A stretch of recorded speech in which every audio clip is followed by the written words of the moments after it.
అందరికీ నమస్కారం. ఈరోజు మనం చెప్పుకోబోయే కథ అందమైన బంధం. కథలోకి వెళ్ళబోయే ముందు మీరు కనుక మన ఛానల్ని ఫస్ట్ టైం చూస్తున్నట్లయితే తప్పకుండా మన ఛానల్ని లైక్ చేయండి, షేర్ చేయండి, సబ్స్క్రైబ్ చేయండి, బెల్ ఐకాన్ క్లిక్ చేసి ఆల్ అనే బటన్ని ప్రెస్ చేయడం మర్చిపోకండి. కథని ఎక్కడ స్కిప్ చేయకుండా వినండి. మరి కథలోకి వెళ్ళిపోదామా? ప్రకాష్ రావు పీజీ వరకు చదువుకున్నాడు. ఆయనకి చిన్నప్పటి నుంచి ఒక్కటే బాధ, కినుక.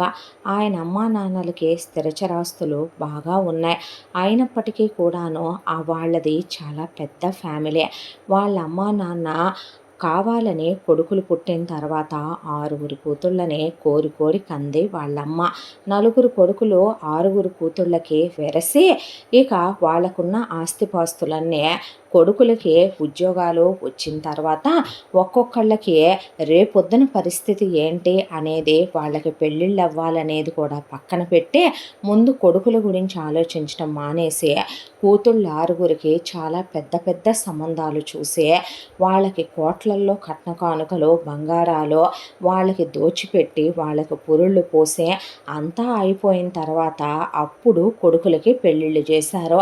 కొడుకులకి పెళ్ళిళ్ళు చేసిన తర్వాత ప్రకాశరావు అన్నలు 3 పాపం నానా కష్టాలు పడి వాళ్ళే గవర్నమెంట్ ఉద్యోగాలకు రాసుకుని అత్తగారు వాళ్ళు 4 రూపాయలు పెడితే అవి పెట్టి వాళ్ళు కాస్త పెద్ద పోస్టింగులు వేయించుకొని అమ్మా నాన్న ఇచ్చిన ఆస్తులు అమ్మేసుకొని ఎక్కడెక్కడ ఉద్యోగాలు వచ్చాయో అక్కడికి వెళ్ళిపోయి అమ్మా నాన్నలకి నెలకొక 10,000 అకౌంట్లో పడేస్తామని, మా కొంపలకు కూడా రావద్దని తెగదెంపులు చేసుకొని వెళ్ళిపోయారు. అమ్మా నాన్నలంటే అసహ్యం వేసే. ఇక ప్రకాశరావు విషయానికి వస్తే ఆయన అప్పటికే ఒక ప్రైవేటు ఉద్యోగంలో ఉన్నాడు. ప్రకాశరావుకి మధులతతో వివాహం జరిగింది. మధులతకి కాస్త వాళ్ళ పుట్టింటి వాళ్ళు ఒక్కటే కూతురు అనే దాంతో ఆవిడికి ఆ రోజుల్లోనే కాస్త బంగారం, ఆస్తిపాస్తులు బాగానే పెట్టి ఆయన చాలా మంచోడని ఆయనకిచ్చి వివాహం జరిపించారు. ఆ తరువాత ప్రకాశరావు ఆస్తి వాటా లెక్క చూస్తే ఉండాల్సిందేమో కొండంతా, వచ్చిందేమో గోడంతా అన్న చందం అయిపోయింది. దాంతో అన్నదమ్ములు 3 30,000 ఇస్తున్నారు, నువ్వు కూడా ఇచ్చేయి, వెళ్ళిపో, మాకు కూడా ఏకాంతం కావాలన్నారు అమ్మా నాన్నలు. ఆయన భార్యను తీసుకుని సిటీకి వచ్చేసాడు. అత్తమామల్ని ఉంచుకుందాం అనుకున్నానండి, అలా అన్నారేంటని మధులత అంటే, ఏం ఎక్స్పెక్ట్ చేసావు నువ్వు? ఓ అమ్మా నాన్నలాంటి అత్తమామలు అనుకున్నావా మధు? వాళ్ళు అలాంటి వాళ్ళు కాదే. నీకు విషయం చెప్పమంటావా? ఒక్కొక్కసారి అమ్మా నాన్నలు 10 మంది పిల్లల్ని కంటారు. ఆ 10 మందిలో వాళ్ళకి నచ్చిన వాళ్ళకే ప్రేమల్ని పంచుతారు. మిగతా వాళ్ళని తప్పదు కాబట్టి, దేవుడిచ్చాడు కాబట్టి, కనాలి కాబట్టి కనేస్తూ ఉంటారు. అలా పుట్టిన వాళ్ళమే మా అన్నదమ్ములం. ఇక మా చెల్లెళ్ళకి మాత్రం కంప్లీట్గా వాళ్ళ ప్రేమ ఇవ్వాలి. ఇప్పుడు ఆ పంపించే 40,000లో కూడా వాళ్ళు ఉండేది సొంతిల్లే, అద్దె కట్టే పని లేదు. నాన్నకెటు గవర్నమెంట్ జాబ్ రిటైర్ అయ్యాడు, పెన్షన్ ఒక 50,000 వరకు వస్తుంది. ఆ పెన్షనే వాళ్ళు వాడుకోరు. ఈ 40 వాడేది లేదు. ఒక 20,000 వాళ్ళ మందులకి, ఖర్చులకి, తిండి తిప్పలకి వాడుకున్న అమ్మ స్త్రీధనం 5 ఎకరాలు ఉంది. ఇంకా అమ్మ దగ్గర 100 తులాల బంగారం ఉంది. మొత్తం చెల్లెళ్ళకి దోచిపెట్టాలి. మరి అక్కడే ఉంటే చూస్తూ ఉండమా నువ్వు నేను, అన్నయ్యలు వదనలు? అందుకే మనం అడ్డమని ముందే దాటిచ్చేసిందిలే మా అమ్మ మా నాన్న కలిసే అని ఆయన ఆ విషయం మాట్లాడి వదిలేశాడు. ఆవిడకి చాలా బాధ అనిపించింది. అత్తామామ ధోరణి, ఎందుకు ఇలా ఉంటారు మనుషులు? ఎందుకు ఒకళ్ళకి ఎక్కువ ఒకళ్ళకి తక్కువ? అందరూ ఓ తల్లి బిడ్డలేగా అనుకునేది ఆవిడ. ప్రకాశరావు ఒక్కటే ఆలోచించుకున్నాడు, ఇలా గొర్రెతోక బెత్తడి జీతంతో ఆయనకి ప్రైవేట్ ఉద్యోగం చేయటం ఇష్టం లేదు. అలా అని ఇప్పుడు ఆయనకి గవర్నమెంట్ జాబ్కి రాసే ఇంట్రెస్టు లేదు. ఆయనకి ఎప్పటి నుంచో డిగ్రీ చదివే రోజుల నుంచి ఒక బిజినెస్ ఐడియా ఉంది. దాంతో ఆయన అమ్మా నాన్నలు ఆయనకిచ్చిన ఆ కాస్త అమ్మి పడేసి ఆస్తే దాంతో బిజినెస్ పెడదామనుకుంటే మామగారు బాసటగా నిలిచి, ఎవరికి ఇస్తామయ్యా, రేపొద్దునైనా మధుకి మేము ఆ రోజు ఇచ్చింది కొంచెమే, మిగతాదంతా అలాగే ఉంది, మా పేరిట కాస్త ఉంచుకొని మిగతాది ఇచ్చేస్తాం, పెట్టుకో అల్లుడు అని ఆయన ఇచ్చేసరికి ఇక వ్యాపారం పెట్టాడు ప్రకాశరావు. ఏమంటా పెట్టాడో కానీ 3 సంవత్సరాల పాటు నిద్రాహారాలు మాని ఆయన పడ్డ కష్టానికి ఫలితం అది ఎంతెంతై ఒటుడెంతై అన్నట్టు చాలా పెద్ద వ్యాపార సామ్రాజ్యంగా విస్తరించింది. ఆయన మోటివ్ ఒకటే, మనం కాంపిటీటర్స్ని సైతం నవ్వుతూ పలకరిస్తే విషం కూడా అమృతంలా అనిపిస్తుంది. మనం గొడవలు పడే బదులు కూర్చొని మాట్లాడితే ఎలాంటి సమస్య అయినా పరిష్కారం అయిపోద్ది. ప్రతి ఒక్కళ్ళతో కట్టే కొట్టే తెచ్చే అన్నట్టు ఉండకూడదు. ఎందుకు ప్రతి ఒక్కళ్ళతో పగలు పెట్టుకోవాలి? అయిన వాళ్ళు అర్థం చేసుకోరు. బయట వాళ్ళతోనైనా మనం సజావుగా ఉంటేనే కదా జీవితం అనే తత్వం ఆయనదే. ఆయన ఏది చెప్తే దానికి సరే అంటాం. దానికి తోడు ఆవిడకి ఇంటి పని, దానికి తోడు పని వాళ్ళతో వంట పనులు చేయించుకోవటం, ఇంటి పనులు చేయించుకోవటం, సంస్కారం, విలువలు, భర్తకి గౌరవం ఇవ్వటం. ఆమెమి అంతాస్తి ఆయన సంపాదించాడు, పెద్ద బిల్డింగ్ కట్టాడు, కారులు వచ్చేసినాయి వాళ్ళ ఇంటి ముందుకే అనే దాంతో ఆవిడకు ఒక అహంకారం రాలా. కట్టిన చీర కట్టకుండా కట్టేంత, వేసిన నగలు వేయకుండా వేసేంత ఆస్తిపాస్తులు వచ్చినా కూడా ఎంతసేపు దేవుడు, పూజలు, పునస్కారం, ఆవిడ భర్త, ఆవిడ ఏకాంతంగా ఆయనతో గడపటం, ఈలోపు అత్తామామలు పోవటం, వాళ్ళ దినదివస కార్యక్రమాలు నలుగురు అన్నదమ్ములే వేసుకొని ఆడపిల్లలం మాకేం సంబంధం అని ఉన్నదంతా వాళ్ళు ఊడ్చుకెళ్ళటం, ఇల్లు కూడా చెల్లెళ్ళకే రాయటం, శవాలను తగలేయాలి కాబట్టి నానా తిట్లు తిట్టుకుంటూ ఇక ఆ శవాలకు అంత్యక్రియలు చేసి దరిద్రం వదిలిపోయిందని వీళ్ళ అన్నదమ్ములు వచ్చేయటం ఇవన్నీ జరిగిపోయినాయి. ప్రకాశరావు అత్తామామల్ని వచ్చే తమ దగ్గర ఉండమంటే లేదులే నాయనా, కొంతకాలం పాటు మాకు ఓపిక ఉందగా మా ఇంట్లోనే ఉంటాం, మరీ ఓపిక లేని రోజు వస్తాములే అల్లుడు అనేవాడు మామగారు. వాళ్ళ మంచితనమే వాళ్ళకి ఆరోగ్యాన్ని, ఆయుష్ను పోస్తుందేమో అనుకునేవాడు ఆయన. భార్యాభర్తలు చాలా అన్యోన్యంగా ఉండేవాళ్ళు. ఆయనకి పక్క చూపులు చూడటం, అలాగే ఏదో ఈరోజు 4 డబ్బులు వచ్చాయి కదా అని చెప్పి పెళ్ళాన్ని చిన్న చూపు చూడటం, కొట్టడం, తిట్టడం. డబ్బు వస్తే కొంతమందికి ధనం ఇచ్చిన మదమెచ్చును అని ధనం మూలం ఇదం జగత్ అని అహంకారాలు పుట్టుకొస్తాయి. పెళ్ళాం బోరు కొట్టేసుద్దే, ఇంటి వంట రుచించడం మానేస్తుంది. కానీ ఆయన తత్వం అది కాదు. కష్టపడి పైకొచ్చిన మనిషి, ఆ కష్టానికి విలువ తెలిసిన మనిషి. పెళ్ళై అప్పటికే దాదాపు 5 ఏళ్ల కాలం దాటిపోయింది. ఇంకా పిల్లల్ని కందాం కదండి అని ఆవిడ నోరు తెరిచి అడిగింది. సరేననే వాడే ఆపేశారు. ఆపిన తర్వాత కూడా 2 ఏళ్ళు ఆవిడ ప్రెగ్నెంట్ అవల. ఆవిడకి బాధ దిగులు పట్టుకొని హోమాలు, యజ్ఞాలు, యాగాలు చేస్తుంటే పిచ్చి పట్టిందా మధు. పుడతారులే అంటే అది కాదండి, డాక్టర్ దగ్గరికి వెళదాం అని వెళ్తే మీ ఇద్దరిలో వచ్చిన లోపాలు ఏమీ లేవు ప్రకాశ్రావు గారు, కాకపోతే మీరు బాగా వర్క్ టెన్షన్స్లో ఉంటున్నారు. టెన్షను, యాంగ్జైటీ, ఎగ్జైట్మెంటు, అదే కాక మీది బాగా ఓవర్ హీట్ బాడీ. కొన్నాళ్ళు ప్రశాంతంగా మీ ఇద్దరూ గడిపిరండి ఎక్కడికైనా వెళ్ళే. సో అది చాలు, మీకు అదే ట్రీట్మెంట్ అని నవ్వారు డాక్టర్లు. ఇద్దరూ కలిసి ఒక ట్రిప్ వేసుకొని అలా చల్లటి ప్రదేశాలకు వెళ్ళొచ్చాక ఆవిడ గర్భవతి అయ్యింది. 9 నెలలకి కొడుకు పుట్టాడు. ఆర్య అని పేరు పెట్టుకున్నారు. ఇహంతే, మళ్ళీ ఆవిడ కడుపుతో ఉన్నది లేదు, ఆపరేషన్లు అయ్యింది లేదు, పిల్లలు పుట్టింది లేదు. ఆ ఒక్క కొడుకుతోనే ఇహ ఆగిపోయారు. ఆవిడకి పుట్టడం అధములైన 10 మందిని కంటం కన్నా ప్రయోజకుడైన ఒక్కడిని కంటం చాలే, అదే గొప్ప విషయం అన్నాడు ప్రకాశరావు. పిల్లాడిని గారాబంగా పెంచడంతో పాటు క్రమశిక్షణగా కూడా పెంచేవాళ్ళు భార్యాభర్తలు. దానికి తోడు పిల్లలు ఏది నేర్చుకున్నా అమ్మా నాన్నల నుంచి, కుటుంబం దగ్గర నుంచే నేర్చుకుంటారని పిల్లాడిని కూర్చోబెట్టి ఇది మంచని, ఇది చెడని, ఇది తప్పని, ఇది ఒప్పని ప్రతి ఒక్కటి కూడా కూర్చోబెట్టి మరి పిల్లాడికి చిన్నప్పటి నుంచే తెలివితేటలతో సహా రంగరిచ్చి పోస్తూ నేర్పుకుంటూ వచ్చి పెద్దయ్యాక మన బిజినెస్సే నువ్వు చూసుకోవాలి నాన్న అని చెప్పి మరి పెంచుకొచ్చేవాళ్ళు. ఉన్నది ఒక్క కొడుకు, వాడే ఆ మొత్తానికి యువరాజు అనే దాంతో కొడుకు ఏ నిర్ణయం తీసుకున్నా కరెక్ట్గా ఉంటుంది. నిజం చెప్పాలంటే ఆర్య చాలా మంచివాడు, చాలా తెలివైనవాడు, ఆలోచించి మాట్లాడతాడు, ఆవేశపడడు. తప్పు ఒకవేళ ఏదైనా జరిగిందే అన్నా అసలు ఆ తప్పు ఏ కోణంలోంచి జరిగిందే అనే అవతల వాళ్ళని నిందించటం మానేసి ఆ తప్పు ఎక్కడ స్టార్ట్ అయిందన్న విషయాన్ని ఆలోచించే తప్పుని పరిష్కరించేస్తే సరిపోద్ది. దానికి మనుషులు ఒకళ్ళనొకళ్ళు అనుకోవాల్సిన అవసరం లేదుగా డాడీ అని చెప్పేవాడు వాళ్ళ నాన్నకే. వాళ్ళ పెంపకం మీద, పిల్లాడి మీద అపారమైన నమ్మకం భార్యాభర్తలకి. కొడుకు ఇష్టాన్ని ఏది వాళ్ళు కాదనే అమ్మా నాన్నలు కాదు. ఇంజనీరింగ్లో జాయిన్ అయ్యాడు. ఇంజనీరింగ్ కంప్లీట్ అయిపోయింది. పిల్లాడు పీజీ చేస్తున్నాడు. పీజీ చేసేటప్పుడు అనుకోకుండా ఆర్య కాలేజ్కి ఒక అమ్మాయి ఇంజనీరింగ్కి వచ్చింది. ఏదో చిన్న చిన్న టీజింగ్లు, ఏం పేరు నీది, ఇట్రా, అంతకుముందు ఏ కాలేజీలో చదువుకున్నావు అని వాళ్ళ పీజీ అమ్మాయిలు ఏడిపిస్తుంటే ఆ పక్కనే నుంచున్నాడు ఆర్య. ఒక అమ్మాయి చాలా ఇంట్రెస్టింగ్గా అనిపించింది. ఏయ్ నీ పేరేంటి అని అడిగితే ప్రియా అందే అమాయకమైన చూపులు చూస్తూ. ఆ అమ్మాయి ఎందుకో చాలా ఇన్నోసెంట్గా అనిపించి ఆడికి బాగా నచ్చేసింది. ఆ తర్వాత ఏయ్ నీ ఫోన్ నెంబర్ ఇచ్చేళ్ళు అన్నాడు.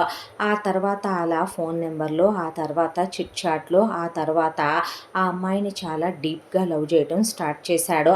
పీజీ 2 ఏళ్ళు ఆ అమ్మాయిని చాలా ప్రేమించాడు. ఆ అమ్మాయి తన పీజీ అయిపోయేసరికి బీటెక్ 3rd ఇయర్కి వచ్చింది. ఈ 2 ఏళ్ళు నువ్వు చదువుకో, నేనే రోజు వచ్చి నిన్ను చూసెళ్తాను, బయటికి వెళ్ళి కలుద్దామని సినిమాలు, షికార్లు, షాపింగులు ఏది తక్కువ కానిచ్చేవాడు కాదు ఆర్య. ఆర్య మీ అమ్మ నాన్న గురించి చెప్పలేదు అని అడిగితే వాళ్ళ నాన్న ఫలానా అని, వాళ్ళకి ఫలానా బిజినెస్లు ఉన్నాయని, వాళ్ళమ్మ ఫలానా అని మొత్తం చెప్పుకొచ్చాడు ప్రియకి. ఓ అన్న తర్వాత ఇక ఆర్యది పీజీ అయిపోగానే ప్రకాశ్‌రావు తీసుకెళ్ళి బిజినెస్‌లో పెట్టి కొడుక్కి బిజినెస్‌లో మెళకువలు నేర్పించి ఆర్య ఇంకా ఇన్నోవేటివ్‌గా ఆలోచించడంతో బిజినెస్ ఇంకా డెవలప్ అయ్యి ఇంకా విస్తారంగా విస్తరించింది వాళ్ళదే. చాలా ఆనందపడ్డాడు ఆయన. ఆ తర్వాత ఆర్యనే పెళ్లి సంబంధాలు చూద్దాం అనుకుంటున్నాను నాన్న, ఎవరినైనా ఇష్టపడ్డావా అని అడిగితే కాలేజ్‌లో ప్రియా అనే అమ్మాయిని ప్రేమించాను. నా జూనియర్ డాడీ, నాకన్నా ఏజ్‌లో కూడా కొంచెం చిన్నదే. ఆ అమ్మాయిని నేను చాలా ఇష్టపడుతున్నాను, తను నన్ను ఇష్టపడుతోంది నాన్న, తన్నే పెళ్లి చేసుకుంటాను మమ్మీ అని చెప్పాడు. నీ ఇష్టాన్ని మేమెందుకు కాదంటామయ్యా, మాకేమైనా కట్నాలు కానుకలు పిచ్చుందా ఏంటే, పిల్ల మంచిదైతే అంతే చాలంటే తను చాలా మంచిదని చెప్పుకొచ్చాడు ఆర్య. తర్వాత ప్రకాశ్‌రావు, మధులత కలిసి ప్రియా వాళ్ళ అమ్మ ప్రభావతి, నాన్న మోహన్ రావుని కలిసి పెళ్లి సంబంధం గురించి మాట్లాడారు. వాళ్ళ అబ్బాయి గురించి ఎంక్వైరీ చేసుకుని ఆర్య చాలా మంచోడని, వాళ్ళ అమ్మాయిని ప్రేమిస్తున్నాడని, అమ్మా నాన్నలకు ఒక్కడే కొడుకని, కలిగినింటి బిడ్డని, కాదంటానికి వాళ్ళల్లో లోపాలేమీ లేవని, కులాలు కూడా ఇంచుమించుగా కలిశాయి అనే దాంతో వాళ్ళమ్మ ఇష్టాన్ని వాళ్ళు అసలు ఏది కాదనరు. వాళ్ళ కూతురు ఏదైనా కోరుకుంటే కొండ మీద కోతినైనా తీసుకొచ్చిచ్చే అమ్మా నాన్నలే ప్రభావతి, మోహన్ రావు. దాంతో వెంటనే పెళ్లికి ఏర్పాట్లు చేసుకుందాం అన్నారు.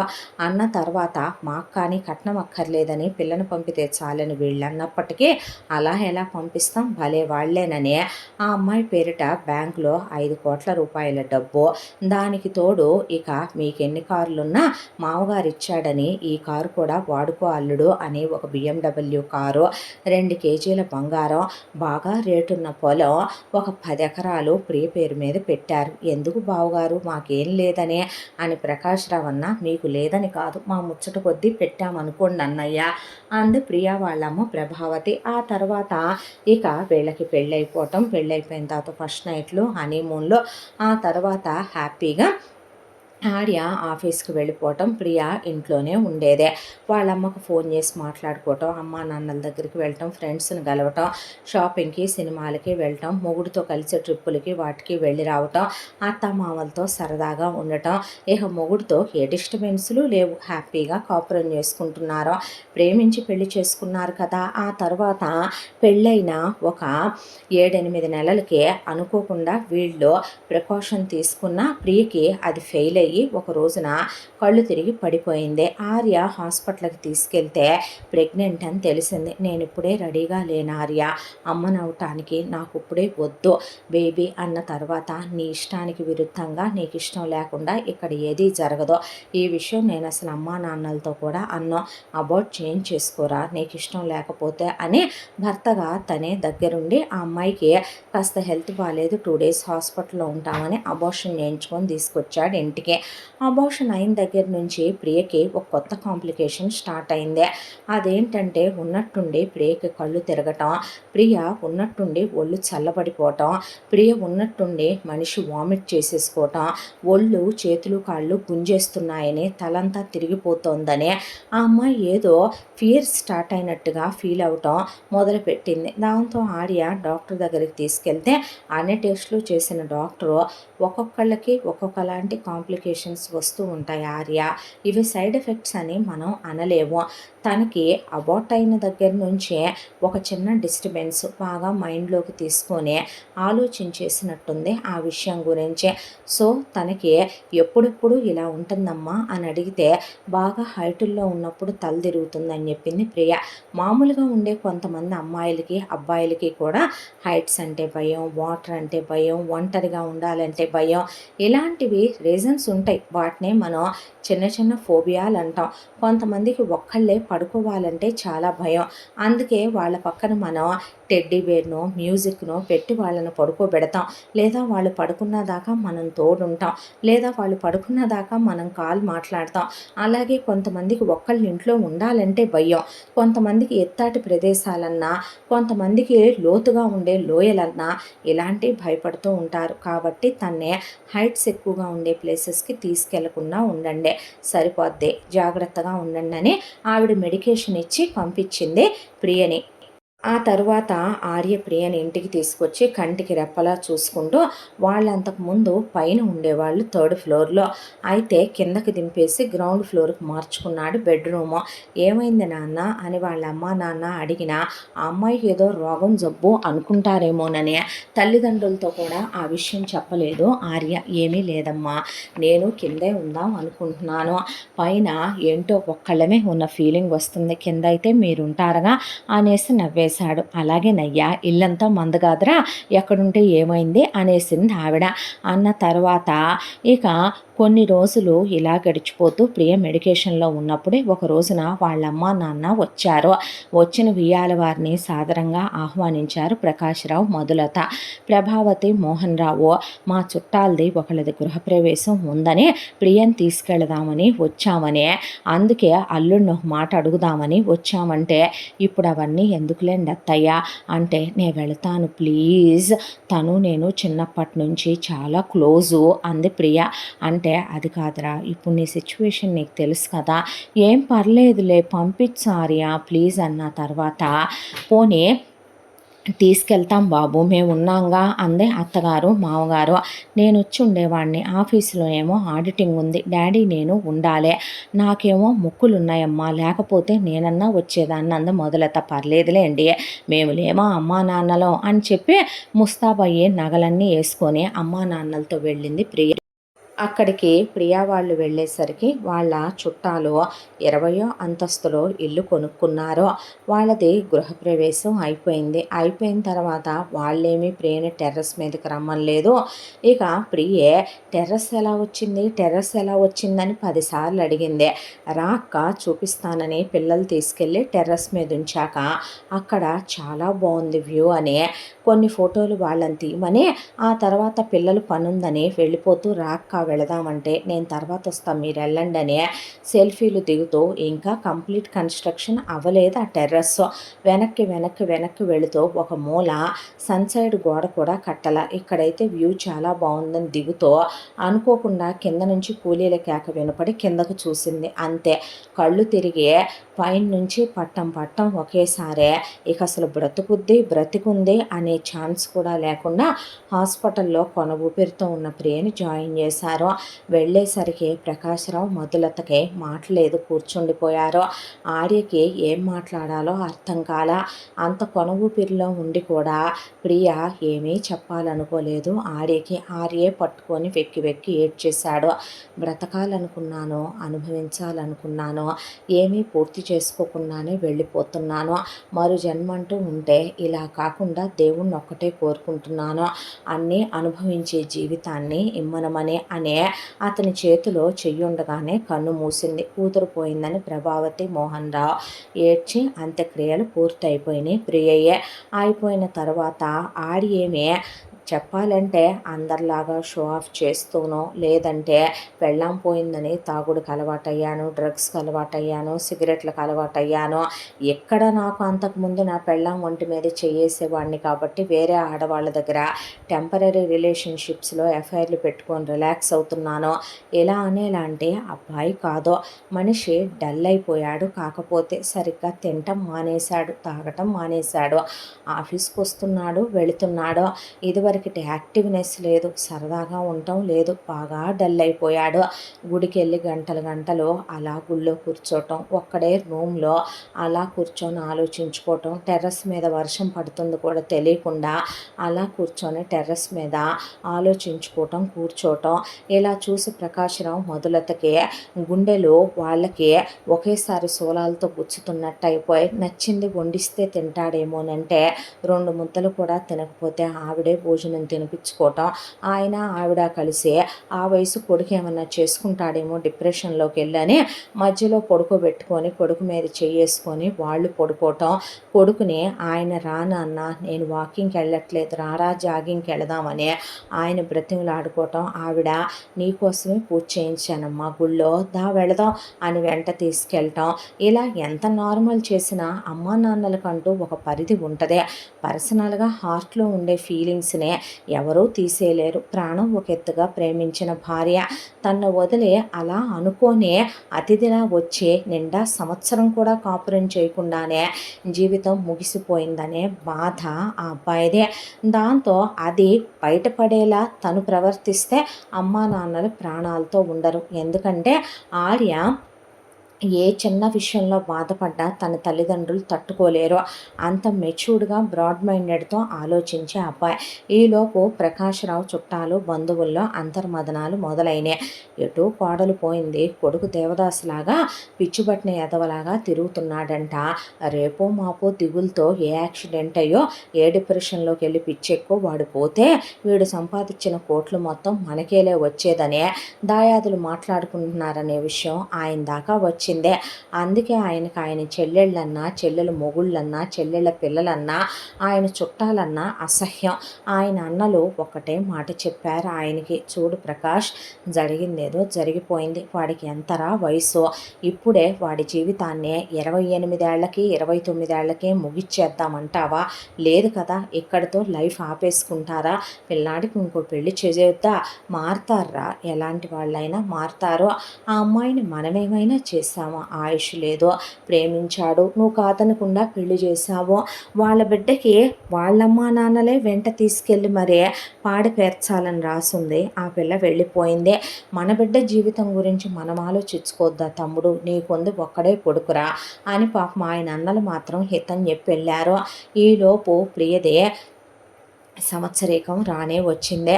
ఆ సంవత్సరీకం ఏర్పాట్లన్నీ కింద జరుగుతుంటే చూడలేక ఆర్య పైకి వెళ్ళిపోయాడు తన గదిలోకి. వెళ్ళిపోతే ఆ తర్వాత ఆర్థికం అంతా పూర్తయిపోయి అందరూ భోజనాలు చేసి వెళ్ళిపోయిన తర్వాత ప్రభావతి మోహన్ రావు అలా కూర్చుంటే ఇక ప్రకాశ్‌రావు మొదలత ఒక్కటే మాట అడిగారు, ఎటు మీ బిడ్డని ఇచ్చి చేసినందుకు 3 నెలలు ముచ్చటై మీ బిడ్డ ఆ దేవుడి సాన్నిధ్యానికి చేరుకొని కూడా ఏడాది కాలం అయిపోతోంది. ఆడే జీవితాన్నే అలా మొగ్గలోనే తుంచేయాలని మేము అనుకోవటం లేదు. మాకుంది కూడా ఒక్కడే కొడుకు కదమ్మా, మా కొడుకు మీద మాకు కూడా ఆశలు కలలు ఉంటాయి కదా, కాబట్టి మీ పెద్దమ్మాయిని మా అబ్బాయికి ఇచ్చే చేయమనమని అడుగుదాం అనుకుంటున్నాం అనేసరికి అదేమంటదోనండి, అది ఇక్కడ లేదు కదా అన్న తర్వాత, చూడమ్మా ఇక్కడ లేదు అని అంటావే, అబ్రాడ్లోనేగా ఉంది, ఫోన్ చేసి పిలిపిస్తే రాదా ఏంటే, ఎంత సవతి కూతురైనా కనీసం ఇలాంటప్పుడైనా నీకు దేవుడిచ్చిన కూతురు పోయిందే, ఇప్పుడు కూడా ఆ అమ్మాయిని మెచ్చవా నువ్వు అని అడిగేశారు ప్రకాశ్‌రావు మొదలత. దాంతో ఏం మాట్లాడకుండా తల దించేసింది ప్రభావతి.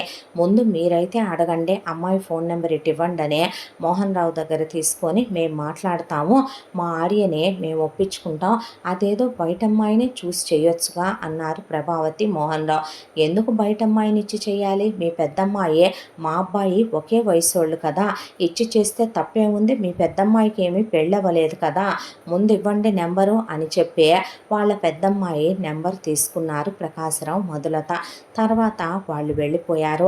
వెళ్ళిపోయిన తర్వాత ఆర్య దగ్గరికి వచ్చి కూర్చొని నాన్న అంటే చెప్పండి డాడీ అన్న తర్వాత, నువ్వు ఇలాగే ఉంటానంటావా, నువ్వు చాలా మంచోడివిరా, నువ్వు ఏది ఆలోచించి డెసిషన్ తీసుకున్నా కరెక్ట్గా ఉంటుంది, చనిపోయిన అమ్మాయినే మర్చిపోవటం తేలికని నేను చెప్పను, ఎందుకంటే భార్య మనలో సగం, దట్టు నువ్వు అరేంజ్డ్ మ్యారేజ్ కూడా కాదు, ప్రాణానికి ప్రాణంలా ప్రేమించి ప్రేమించి పెళ్లి చేసుకున్నావు ఆ అమ్మాయినే. అన్నాళ్ళ ప్రేమ, ఆ తర్వాత పెళ్ళి, మీ ఇద్దరి మధ్య పెనవేసుకున్న బంధం. అనుకోకుండా ఆ అమ్మాయిని వాళ్ళ అమ్మా నాన్నే యమకింకరుల్లా రావటం, తీసుకెళ్ళిన వాళ్ళు కూతుర్ని పక్కనే కూర్చోబెట్టుకోవాల్సింది పోయే ఆ పిల్ల అలా పోవటం, ఆ సెల్ఫీలు దిగటం ఏంటో, పైకి పోవటం ఏంటో, ఆ పోతూ పోతూ కూడా ఆ పిల్ల ఏమీ చెప్పకుండానే వెళ్ళిపోయింది పైకి. ఆయుష్ లేదు, అర్ధాయుషుతో పుట్టింది, ముగించుకొని వెళ్ళిపోయింది. నీ జీవితం నువ్వు ఇలాగే ఉంచుతానంటే నిండా 30 కూడా లేవు నాన్న నీకు. ఇప్పుడు నువ్వు మరొక పెళ్లి చేసుకోను అది ఇది అంటే నీ మీదే ఆశలు పెట్టుకున్న మేమేమైపోతామయ్యా అనేసరికి, అది కాదు డాడీ, చూడు నాన్న, నువ్వు అందరిలాగా ఫస్టు నేను పెళ్లి చేసుకోనని, నా పెళ్ళామే గుర్తొస్తుందని నువ్వు ఇలా నటించే రకానివి కాదని మాకు తెలుసు. ఎందుకంటే ప్రాక్టికల్గా ఆలోచిస్తే నీకు నిజమేంటనేదే వివరంగా ఎవరూ చెప్పక్కర్లేదు. ప్రియ విషయంలో మనమేమైనా బాధ పెట్టామా, ఒక్క మాట అన్నామా, తన చావుకి మనం కారణమా?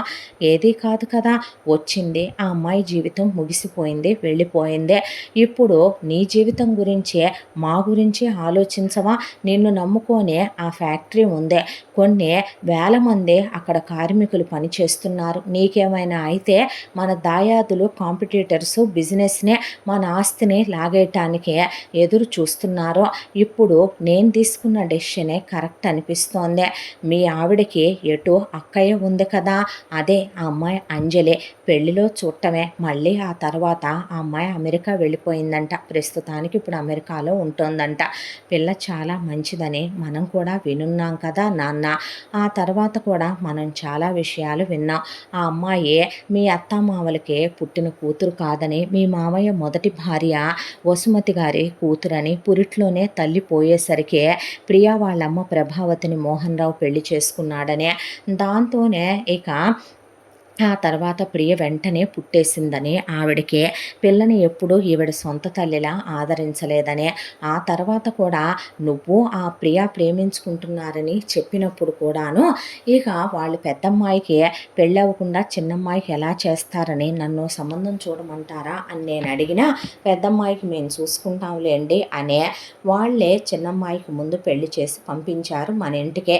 ఇక పెద్దమ్మాయికి చిన్నమ్మాయికి మధ్య కూడా టర్మ్స్ అంత ఇదిగా ఏమీ లేవో, ఎప్పుడు ఫోన్ చేసి సవతక్కితో మాట్లాడినట్టో, లేదా నీ దగ్గర సవతక్క ప్రస్తావన ఎత్తినట్టో, మన ఇంటి దగ్గర ఆ అమ్మాయి టాపిక్లు చెప్పినట్టో ఎప్పుడో మనం కాకపోతే ఆ అమ్మాయి గురించి మేము తీసిన ఎంక్వైరీలో మాత్రం పెద్ద పిల్ల చాలా చాలా మంచిదని, ఈవిడ తల్లిలా ఆదరించలేదని, ఆయన కాస్త ఈవిడ మీద ఉన్న ఇంట్రెస్ట్తో ఆ పిల్ల మీద అంత ప్రేమాభిమానాలు చూపించలేదని, ప్రియ ఎప్పుడు అంజలిని అక్కగా చూడలేదని, ఇక ఆస్తిపాస్తులన్నీ కూడా అంజలికి పెట్టాల్సినవి ప్రియకే పెట్టేశారని, అంతవరకు మాత్రం మనకి తెలిసిన విషయం.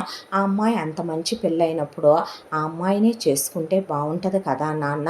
వీళ్ళని అడిగితే వీళ్ళేమో ఇలా అన్నారు, కానీ మా వరకు మేము అమ్మాయి నెంబర్ తీసుకున్నాం, మాట్లాడతాం, నువ్వు మాట్లాడు అన్న తర్వాత పెళ్లి చేసుకోనని అనట్లేదు నాన్న, చేసుకుంటాను. తను మంచిదనే నేను విన్నాను, నాకు తెలుసు.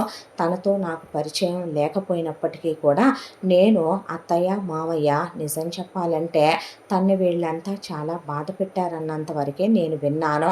ఇక పెళ్లి చేసుకున్న తర్వాత ప్రియ పుట్టింటి విషయాలు మనకు అనవసరం కాబట్టి నేను ఎప్పుడూ ఇన్వాల్వ్ అవ్వలేదు. తను అబ్రాడ్ వెళ్ళిపోయింది అన్నంత వరకు తెలుసు. అబ్రాడ్ వెళ్ళిన తర్వాత ఏం చేస్తోందో నాకు తెలీదు.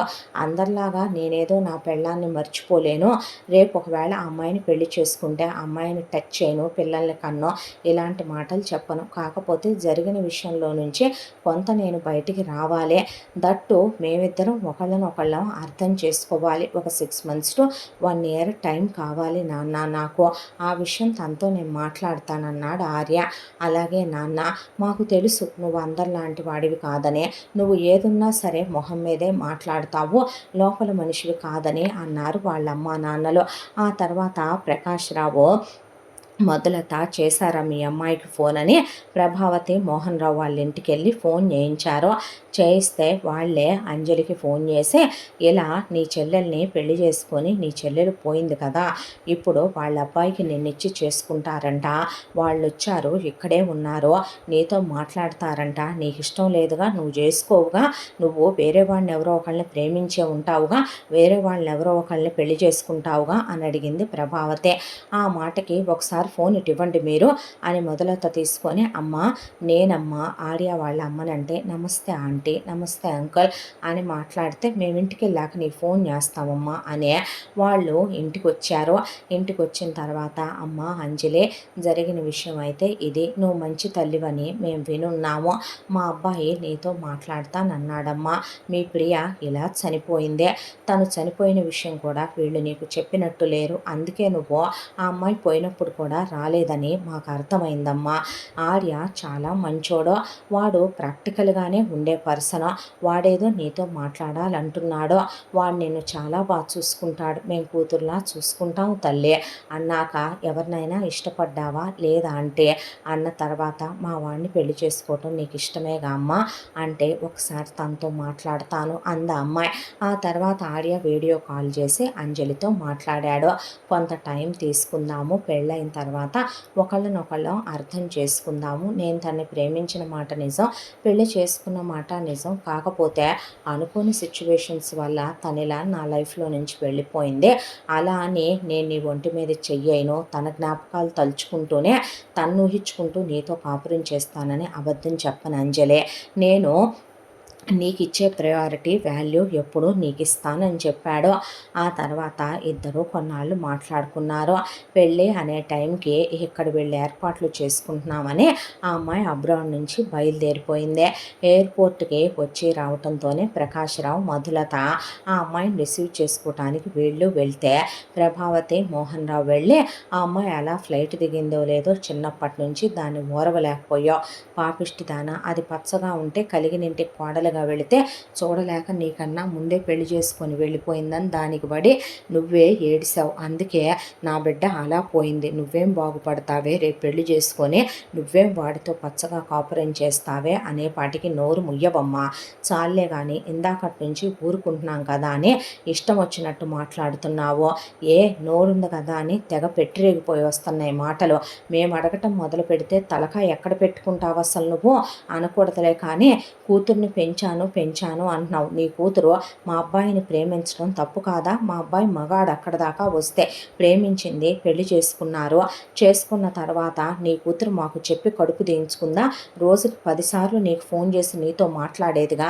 మరి నువ్వొచ్చి మాకు చెప్పలేదే మా అమ్మాయికి ఇలా కడుపు వచ్చింది, మా అమ్మాయి పిల్లల్ని కంటం ఇష్టం లేక ఇలా కడుపు తీయించుకుంది అని మీ అమ్మాయి కాలేజీలో మా అబ్బాయి ఒక్కడే ప్రపోజ్ చేశాడా, చాలామంది ప్రపోజ్ చేశారుగా, ఏ క్యాలిక్యులేషన్లు ఏ లెక్కలు వేసుకొని మా అబ్బాయిని చేసుకున్నారు అనుకోవాలి మేము, అలా అనుకుంటే మొగుడంటే ఒక భయం లేదు, విలువ లేదు, ప్రేమ లేదు, ఒక అత్తామావంటే గౌరవం లేదు, లక్ష్యం లేదు, ఎప్పుడైనా మాతో మీ అమ్మాయి సరిగ్గుందా, మావాడే ఎన్నిటికూ అడ్జస్ట్ అయిపోయేవాడు మీ అమ్మాయిని ప్రేమించానని, ఎందుకమ్మా తల్లి లేని పిల్లని పట్టుకొని అన్ని మాటలు మాట్లాడతావు, నిలబెట్టి మరి ఆ అమ్మాయి అమెరికా నుంచి వచ్చిందో లేదో అక్షింతలేయటం మొదలుపెట్టావు, ఆ రోజు కూడా అంతే, మీ అమ్మాయిని మేము తీసుకెళ్ళొద్దన్నాం, చుట్టాలు అన్నారు, గృహప్రవేశం అన్నారు, నేను చాలా క్లోజ్ అని చెప్పింది నీ పోయిన కూతురు, తీసుకొని వెళ్ళావు, వెళ్ళిన తర్వాత మీ అమ్మాయి టెర్రస్ మీదకి ఎందుకు వెళ్ళిందే, కూతురు వెళ్తుంటే నువ్వు మీ ఆయన ఏం చేస్తున్నారు, వెళ్ళింది వెనక్కి వెళ్ళి సెల్ఫీలు ఎందుకు దిగిందే, తనకు ఫోబియా ఉన్నప్పుడు జాగ్రత్తగా ఉండాలని తెలియదా,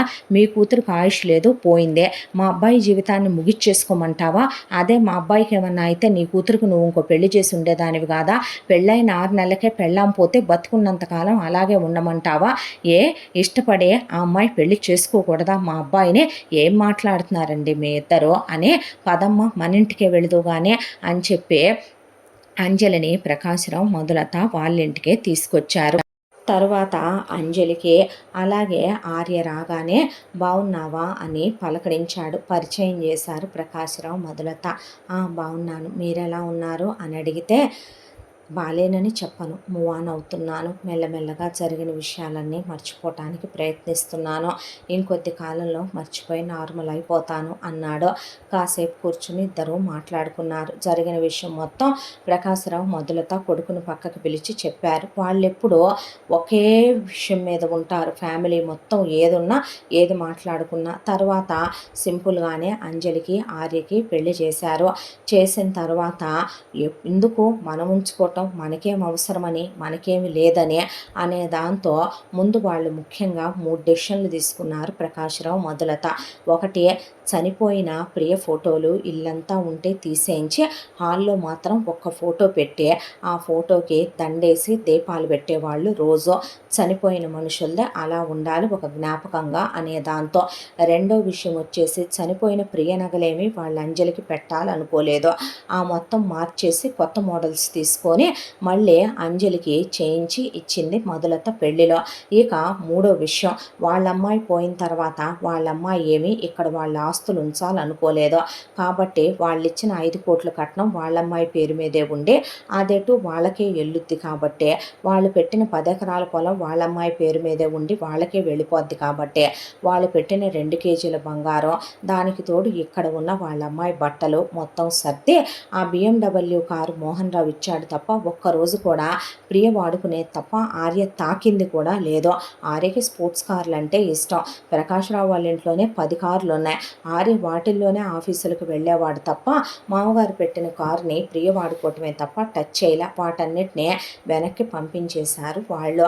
పంపించేసిన తర్వాత ఇక వద్దని కూడా అనలేదు. మీకు ఇష్టమై మీరే దాన్ని చేసుకున్నారుగా అంది ప్రభావతే. చేసుకున్నాంగా అమ్మ, ఇంక నీ ఇంటికి ఏ విషయంలోనూ పంపించాం. మంచి అయినా చెడైనా మేమే చూసుకుంటాం. ఇదిగో మీరు మీ అమ్మాయికి ఇచ్చిన తిప్పి ఇవ్వటానికి వచ్చామంటే అక్కడ పెట్టండి అని స్వరూప ఆ నగలెత్తుకెళ్ళి లోపల పెట్టమ్మా అనేసరికి ఇక అలా చూశారు. ఎవరిని చూస్తున్నారా? మేము మా అమ్మాయి పోయింది కదా ప్రియ స్థానంలో మేము ప్రియ స్థానాన్ని ఎవరికి ఇవ్వలేము. కాబట్టి ఆయన నేను నా చెల్లెలి కూతురు దీన్ని తెచ్చుకున్నాం, దత్తత చేసుకొని దీన్ని పెంచుకుంటున్నాం అనే 36 వంకర్లు తిప్పింది ప్రభావతే. ఉషో అనుకొని ప్రకాశరావు మొదలత వెళ్ళిపోయారు.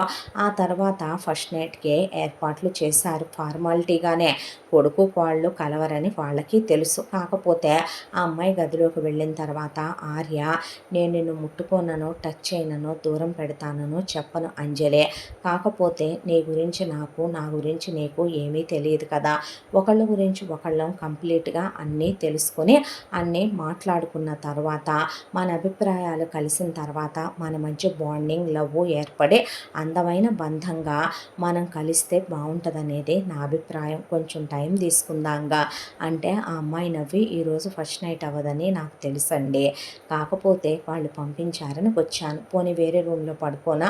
అలా ఏమీ వద్దు, ఇక్కడే పడుకో అన్నాడు. ఆ తర్వాత కాసేపు ఇద్దరు మాట్లాడుకొని ఇక అలిసిపోయి పడుకుండిపోయారు.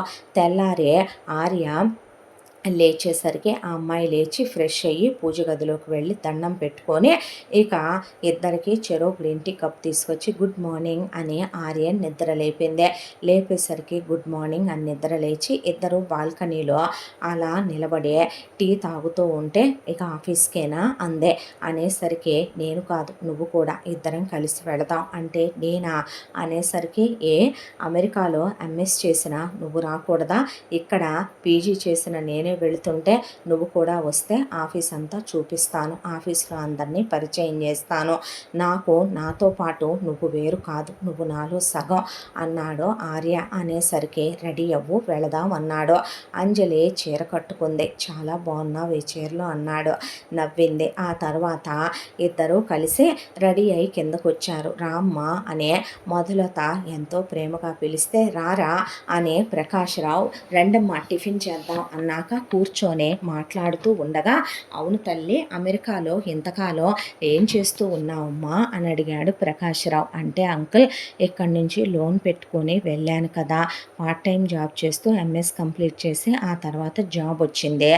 జాబ్ వచ్చిన తర్వాత జాబ్ చేసుకుంటూ లోన్ క్లియర్ చేసేసాను అంకుల్ అనేపాటికే చిన్న కూతురుకు అన్ని కోట్లు పెట్టిన వాళ్ళ నాన్న పెద్ద పిల్లకి కనీసం ఎంఎస్ కూడా డబ్బులు ఇవ్వలేదనే విషయం ఒకళ్ళ మొహాలు ఒకళ్ళు చూసుకుని తీసుకున్నారు ప్రకాశ్‌రావు, ఆర్య, మధులత. ఆ తర్వాత "ఏం తినేదానివమ్మ అక్కడ? ఇష్టమేనా ఇవే?"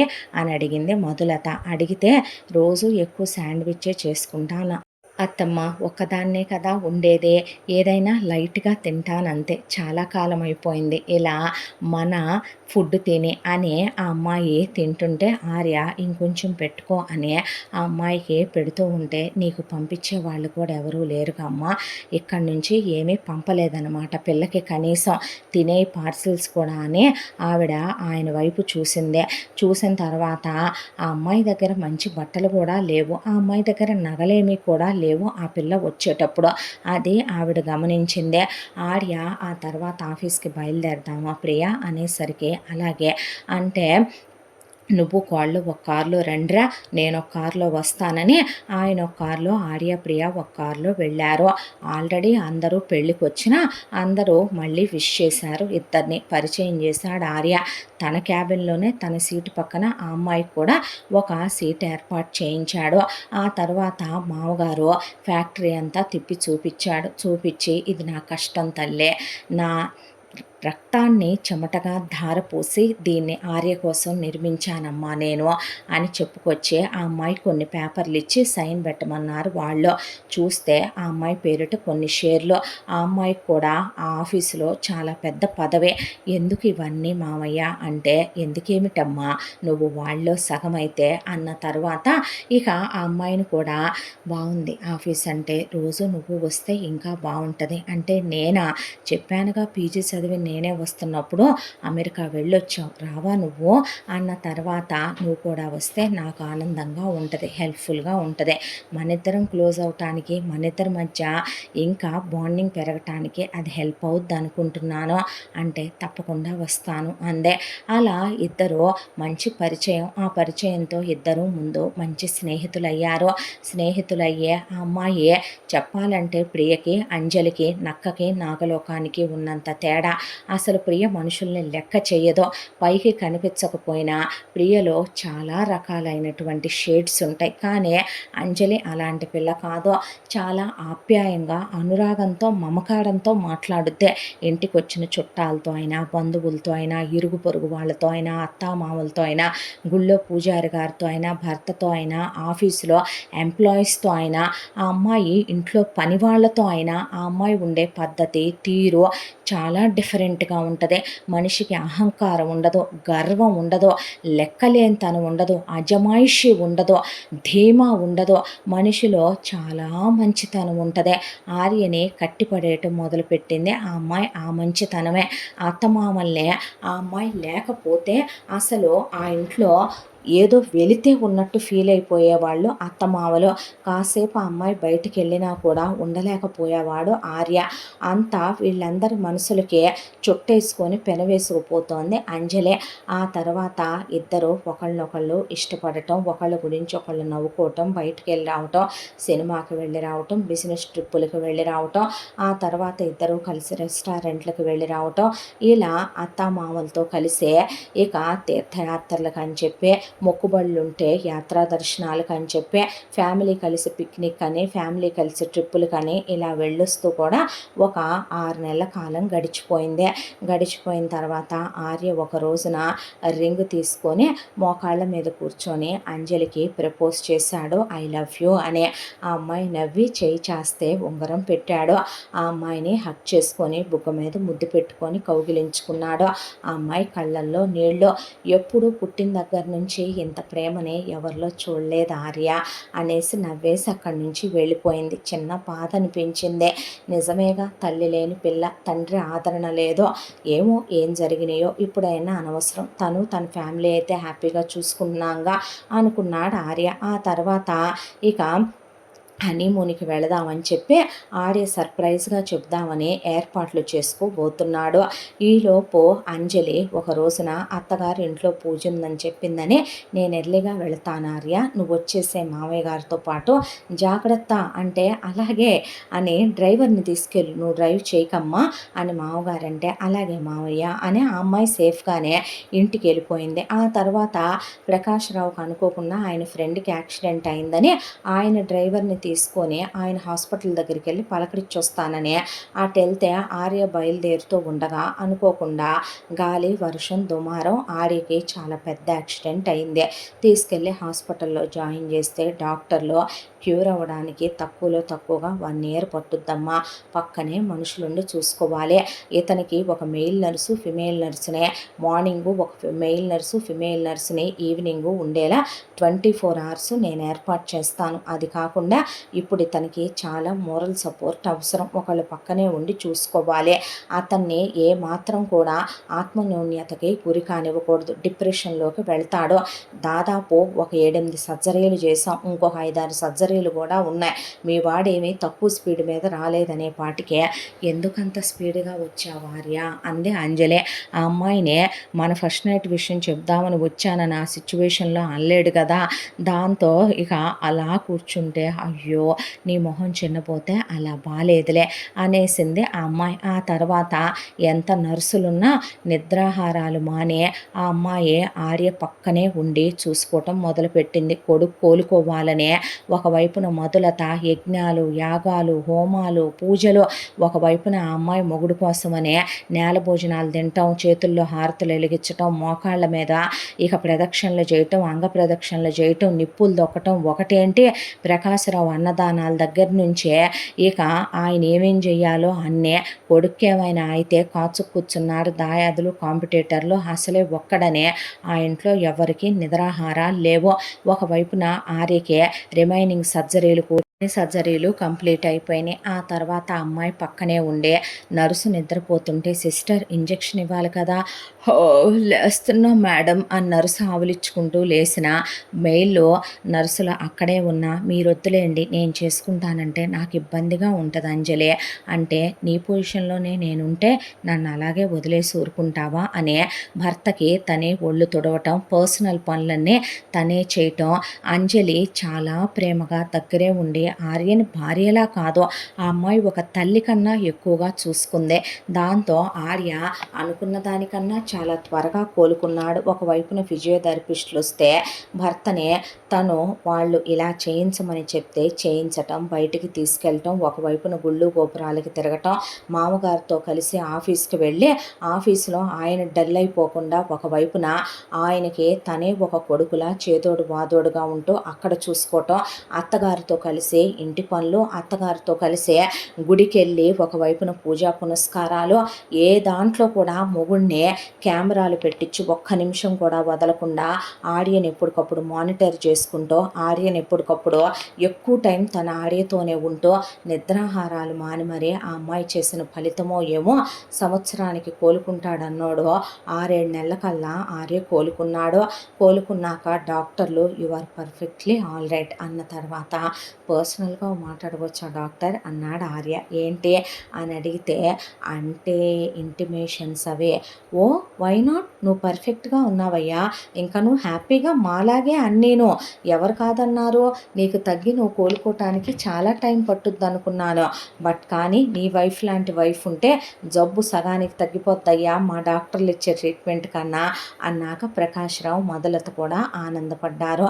ఆనందపడిన తర్వాత ఇంకా ఆర్య ఇక వెళ్ళిరారా అమ్మాయిని తీసుకొని, ఇప్పుడైనా నీ జీవితంలో జరిగిపోయినవి అన్నీ మర్చిపోయి హ్యాపీగా ఉండాలి మీ ఇద్దరని వాళ్ళ అమ్మ నాన్న అంటే సర్ప్రైజ్గా చెప్దాం డాడీ వచ్చాక అని ట్రిప్కి టికెట్లు అవి బుక్ చేసుకుని ఇక అంజలి చేపట్టుకొని నీతో ఒక విషయం చెప్పాలన్నాడు ఆర్య. ఒక్క 4 సైన్లు ఉన్నాయి ఆఫీస్లో, వెళదామా, వెళ్ళి పెట్టేసి వద్దామా మామయ్య అన్న తర్వాత వెళ్దాం తల్లి వెళదామని మామ కోడళ్ళు కలిసి ఆఫీస్కి వెళ్ళారు. వెళ్ళిన తర్వాత ఒక అమ్మాయి అంజలి వాళ్ళ ఇల్లు ఇదేనండి అని వచ్చింది. వస్తే అవునమ్మా అన్న తర్వాత హాయ్ ఆంటీ, నేను అంజలి ఫ్రెండు దర్శినిని, నేను చిన్నప్పటి నుంచి ఎల్కేజీ టు పీజీ దాని ఫ్రెండ్నే, అబ్రాడ్లో కూడా అంజలి మా పక్కనే ఉండేదే, తనకి పెళ్ళయిందని తెలుసు, తన పెళ్ళప్పుడు నేను ప్రెగ్నెంటు, ఇప్పుడు నాకు ట్విన్స్ పుట్టారు, అందుకే ఇండియాకి వచ్చాను, తన్ని చూసి వెళ్దామని తన హస్బెండ్ని విష్ చేద్దామని వచ్చాను, ఏది లేదా అదే అంటే ఆఫీసులో చిన్న వర్క్ ఉందని వెళ్ళిందే అని ఆర్య చెప్పాడు. చెప్తే ఓ మీరేనా తన హస్బెండు అన్న తర్వాత అదేంటమ్మా నీకు తెలీదా అంది మధులత. అంటే అంజు సడన్‌గా మ్యారేజు కుదిరిందంది. చాలా మంచివారు ఆయనని చెప్పింది. పెళ్లి కోసం ఇండియాకి వెళ్తున్నానని చెప్పింది. అంతకు మించి నాకేం చెప్పలా. రమ్మంది కానీ నాకు మా ఆయనకి రావటం కుదరలేదు. అందుకే ఇప్పుడొచ్చాను ఆంటీ అన్న తర్వాత తను చాలా మంచిదే. మీరు తన్ని చాలా హ్యాపీగా చూసుకోవాలి అని చెప్పింది దర్శిని ఆర్యకే. చెప్తే తను మంచిదని నాకు తెలుసు.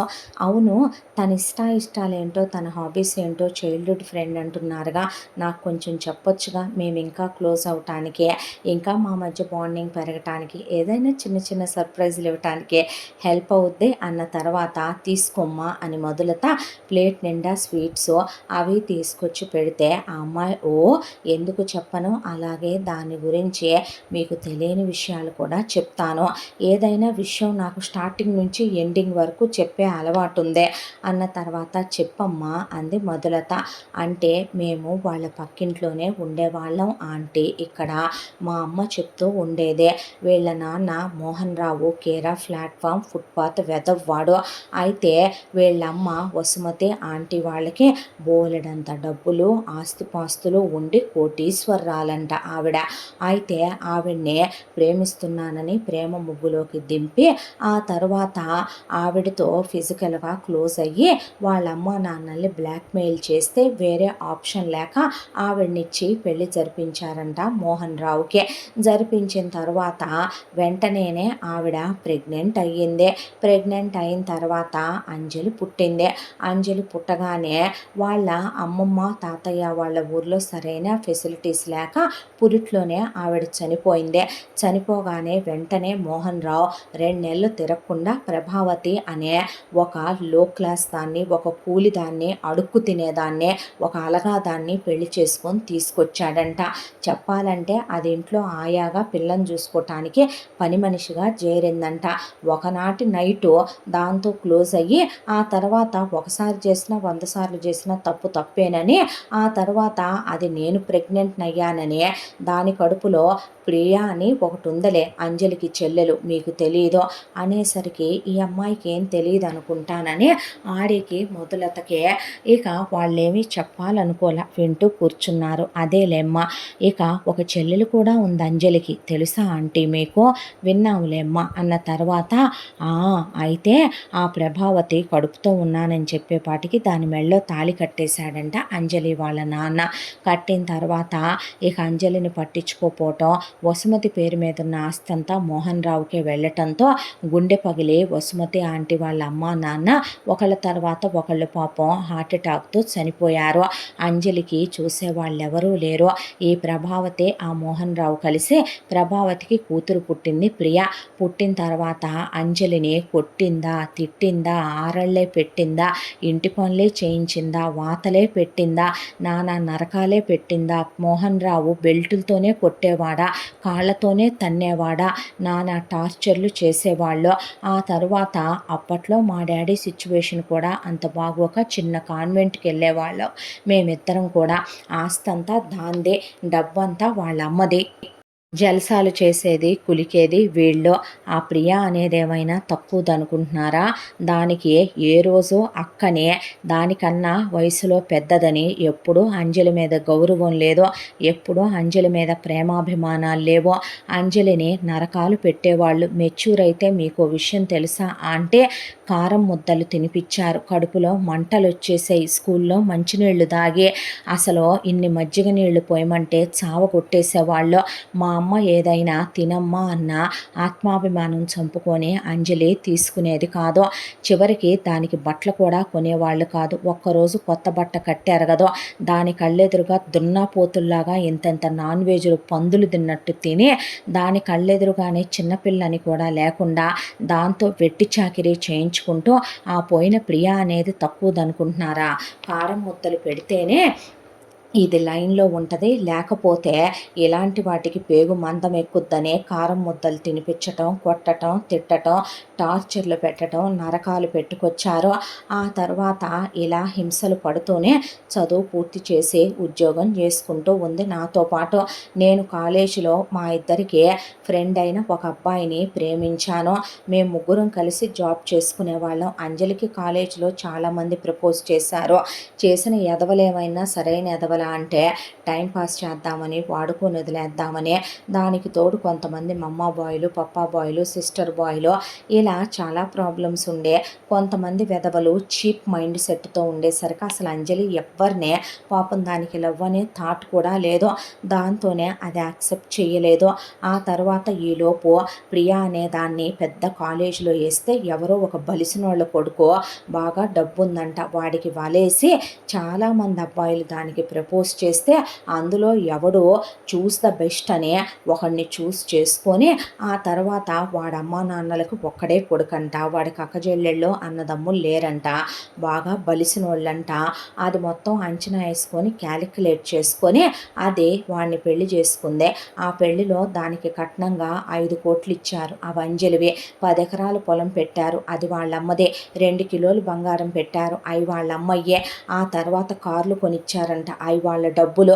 ఇక వాళ్ళు అనుభవించేదంతా అంజలి సిరి, అంజలి సంపదే. అంతా దాంట్లో కూడా వాళ్ళేమి అంజలికి సంబంధం చూడాలని, పెళ్లి చేయాలని అనుకోలేదు. అంజలి ఇంకా ఇక్కడుండి వీళ్ళతో దెబ్బలు పట్టం, మాటలు పట్టం ఎందుకని అబ్రాడు నేనెటో నా మొగుడికి నాకు ఆన్ సెట్ వచ్చింది. మేము వెళ్ళిపోయాం. వెళ్ళిపోయిన తర్వాత తను వెళ్ళిపోతానంటే వెళ్ళు అని రూపాయి కూడా ఇవ్వలేదు. తనే లోన్కి అప్లై చేసుకుందే. ఆ తర్వాత అబ్రాడ్ వచ్చింది. మాతో ఉండమన్నా సరే వద్దు, మీకే కొత్తగా పెళ్ళయిందని పార్ట్ టైం చేసుకుంటూ ఒక్కటే ఉండేదే. దాని కడుపులో దిగులు ఎంతో తెలుసా అంటే ఆకాశమంతా. నా అనే వాళ్ళందరూ ఉండి కూడా అనాథగా బ్రతుకుతూ ఉంటుంది. ఒక్కోసారి దాని గుండెలు బద్దలైపోయిన క్షణం అది ఏడిస్తే నిజం చెప్పాలంటే వాల్కెనో బ్లాస్ట్ అయిపోయినట్టే ఉంటుంది. నాకొక్కదానికే ఆ విషయం తెలుసు. ఎంత అన్యాయాలు అక్రమాలు చేశారు కాబట్టే మీకు విషయం తెలుసా, ఆ ప్రభావతికి పుట్టిన ప్రియ అనేది వెళ్ళి మొగుడితో బాగానే కులుకుతూ ఉంటే దానికి ఏదో మాయరోగం పుట్టిందంట. హైట్స్ మీద నుంచి పడి అది కుక్క సావు సచ్చిందంట. ఇలాంటి పాపాలు చేస్తే ఉసుర్లు తగలకుండా పోతాయా? అది చేసిన పాపాలన్నిటికీ కూడాను అది అలా పోయిందే. అది పోయిందనే వార్త కూడా అంజలికి చెప్పాలనుకోలేదు. అందుకే చెప్పలేదు. అది పోయిన తర్వాత కూడా అంజలిని పిలిపించే వాళ్ళల్లో ఒక క్షమాపణ లేదు. తప్పు చేశామనే ఒక బాధ లేదు. అయితే ఆ తర్వాత అనుకోకుండా అంజలికి పెళ్లి సంబంధం వచ్చిందంట. ఇదిగో మీ అబ్బాయిదే అనుకుంటా, ఈయనతో మాట్లాడానని, మీరు చాలా మంచివాళ్ళని, ఇండియా వెళ్తున్నానని చెప్పింది నాకు అని చెప్తే తన చెల్లెలు ప్రేమించి పెళ్లి చేసుకున్న వాడిని చేసుకున్నానని ఈ పిల్లకు కూడా చెప్పనంత గుట్టైనది కోడలనే అప్పుడు తెలిసింది మధులతకే. మీకు ఇంకో విషయం తెలుసా అంటే అంది దర్శని. ఏంటమ్మా అంటే చిన్నప్పటి నుంచి దాని జీవితంలో అన్నీ సెకండ్ హ్యాండ్యే. మీకు విషయం తెలుసా, ఒక్క మీ అబ్బాయి తప్ప. చిన్నప్పుడంతా ప్రియ వేసి తీసేసి చిరిగిపోయిన బట్టలు, ప్రియ వేసుకున్న చెప్పులు, ప్రియ చదువుకున్న పుస్తకాలు అయ్యే పడేసేవాళ్ళు అంజలికే. మీ అబ్బాయిని మాత్రమే దేవుడు అలా పంపించాడు. తన్ని హ్యాపీగా చూసుకోండి. తను చాలా చాలా మంచిదే. నిజం చెప్పాలంటే అసలు దానిలాంటి వాళ్ళు ఈ భూమి మీదే చాలా రేర్ పీసులు ఉంటాయేమో అన్న తర్వాత తప్పకుండా చూసుకుంటాను అన్నాడు ఆర్య. అన్న తర్వాత గోడ మీద ఉన్న ప్రియ ఫోటో వైపు కింద నుంచి పైకి చూసింది దర్శనే. దీని ఫోటో ఏంటి ఇక్కడ ఉంది, మా పిచ్చి తీసుకొచ్చి పెట్టిందా, తీసేయండి ఆంటీ. పెద్ద దరిద్రం అలాంటి వాటి ఫోటోలు పెట్టుకుంటే, పెద్ద శని అలాంటి వాటిని పెట్టుకుంటే అది ఎలాంటిదో తెలుసా, డబ్బు, మతం, పొగరు, డబ్బు, దానికోసం ఎంతకైనా దిగజారిపోయి ఏమన్నా నటిస్తారో తెలుసా. ఇది దీనమ్మ దీని బాబు అమ్మో అసలు కనుక్కోలేము. నోట్లో నాలుక లేనట్టు ఎంతో అసలు అమ్మ బాబోయ్ చెప్పాలంటే గనక ఇంత సాంప్రదాయని శుద్ధపూసిని లాంటి మనుషులు ఉన్నారా అన్నట్టు నటించే కన్నింగ్ పర్సన్స్ వాళ్ళు. అలాంటి వాళ్ళే మీలాంటి వాళ్ళ ఇళ్లల్లో ఉంచుకుంటే మీకే ప్రమాదం అందే అమ్మాయి. అన్న తర్వాత తీసేద్దాంలేమ్మా అన్న తర్వాత అప్పుడు అంజలి వచ్చింది.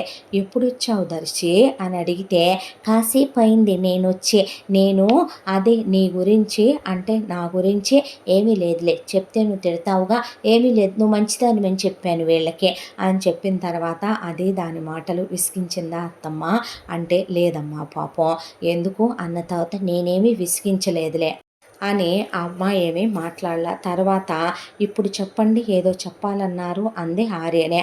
అంటే మనిద్దరం కలిసి ట్రిప్పుకు వెళ్ళాలి, చాలా అర్జెంటు అన్నాడు ఆర్య.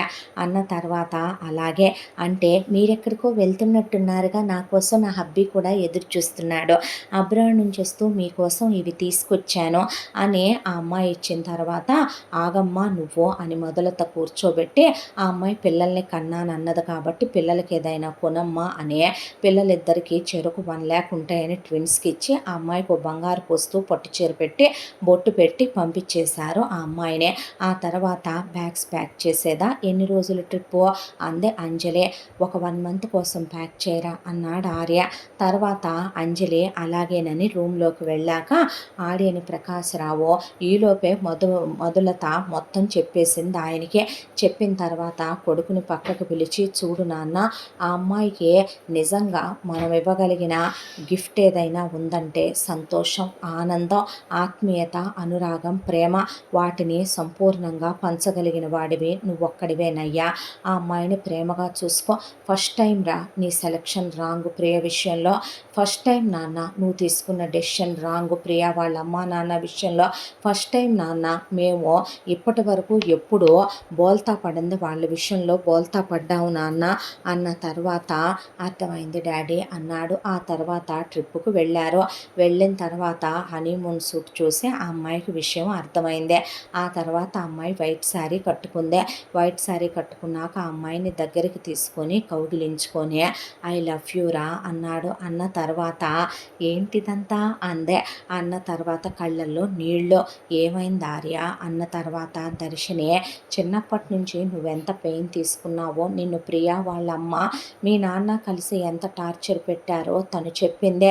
నీకో విషయం చెప్పనా, చిన్నప్పటి నుంచి నా విషయంలో అన్నీ పర్ఫెక్ట్గా ఉంటాయని, ఉండాలని, చిన్న బ్లాక్ స్పాట్ కూడా లేకుండా చూసుకునే నేను పెద్ద బ్లాక్ స్పాట్ అయిన ప్రియనే ఎలా నా లైఫ్లోకి తెచ్చుకున్నానో నాకు అర్థం కాలేదో.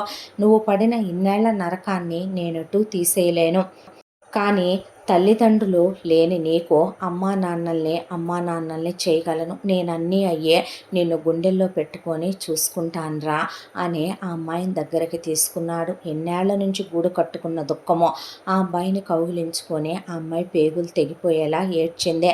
చిన్నప్పటి నుంచి ఏ ప్రేమకే నోచుకొని నేను నీకు విషయం చెప్పనా, అది చెల్లిగా ఒక్కసారైనా అక్క అంటదేమోననే, తల్లిగా ఆవిడ తండ్రిగా ఆయన దగ్గరికి తీస్తారేమోనని ఎదురు చూసి అలిసిపోయాను. కానీ మీ అమ్మ నాన్నగారు ఫోన్ చేసి నీ గురించి చెప్పినప్పుడు నిన్ను ఇష్టపడి ప్రేమపూర్వకంగానే పెళ్లి చేసుకోవటానికి ఇక్కడికి వచ్చాను. ఆ తర్వాత నీ స్నేహంలో, నీ ఆదరణలో నన్ను నేనే మర్చిపోయాను. మీ అందరూ దొరకటం నా అదృష్టం, బాధలు పడాలని రాసుందే పడ్డాను. కానీ ఆ తర్వాత భగవంతుడు మీ అందరి రూపంలో నా జీవితంలో అందమైన బంధాలుగా మిమ్మల్ని పంపించి సంతోషాలు నింపుతానంటున్నాడు. దూరం చేసుకోవాలనుకోవట్లేదని ఆ అమ్మాయి ఆర్యని కౌగిలించుకుందే. ఆ అమ్మాయిని ఓదార్చి దగ్గరికి తీసుకున్నాడు. హ్యాపీగా క్లోజ్ అయ్యారు. 1 మంత్ గడిపారు. ఆర్య ఇండియాకి తిరిగి వెళ్లే ముందే మొదలతకు ఫోన్ చేసి, హాల్లో ఉన్న ప్రియ ఫోటో కూడా తీసేయమ్మా, నేను తిరిగి ఇండియా రావడానికి ఇంకో నెల పట్టుద్ది, తను వేరే స్టేట్కి తీసుకెళ్తున్నాను, ఇల్లంతా రెనోవేట్ చేయించి మా బెడ్రూమ్ కూడా చేయించాల్సమంటే, వద్దు నాన్న, అసలు నేను వేరే విల్లా కొన్నా, అక్కడికి వెళ్ళిపోదాం మనం అన్నాడు ప్రకాశరావు. జ్ఞాపకాలు కూడా తన చుట్టూ వాళ్ళే కానీ వాళ్ళ తాలూకా మనుషులే కానీ ఉండటం నాకు ఇష్టం లేదు. చిన్నప్పటి నుంచి తను తీసుకున్న పెయిన్లు, వాళ్ళు పెట్టిన నరకాలే గుర్తొస్తాయి తనకి అని చెప్పి ఆ తర్వాత నెల రోజులకి కొత్త ఇంట్లోకి వచ్చారు. వచ్చిన తర్వాత వెల్కమ్ చెప్పారు కొడుక్కి కోళ్ళకి. ఆ తర్వాత ఆర్య అంజలి కలిసి ఆఫీస్కి వెళ్ళొస్తూ కొంతకాలానికి అంజలికి 2 పిల్లలు పుట్టే. అత్తామామల అమ్మా నాన్నలై భర్త అన్నీ అయి ఆ అమ్మాయిని చాలా ప్రేమగా చూసుకుంటూ ఇలా ఆ అమ్మాయి జీవితం అందమైన బంధంతో 3 పువ్వులు 6 కాయలుగా సాగిపోతూ హ్యాపీగా ఉంది. ఇంతటితో ఈ కథ సమాప్తం. మళ్ళీ మరో మంచి కథతో కలుసుకుందాం. ఇంత మంచి కథను మనకు అందించిన కథా రచయిత్రి జి. యామిని శ్రీనివాస్ గారు. ఇలాంటి మంచి మంచి కథలు ఎన్నో వినాలనుకుంటే మన ఛానల్ని తప్పకుండా సబ్స్క్రైబ్ చేసుకోండి. మరో మంచి కథతో తప్పకుండా మీ ముందుకు వస్తాను. Thank you so much.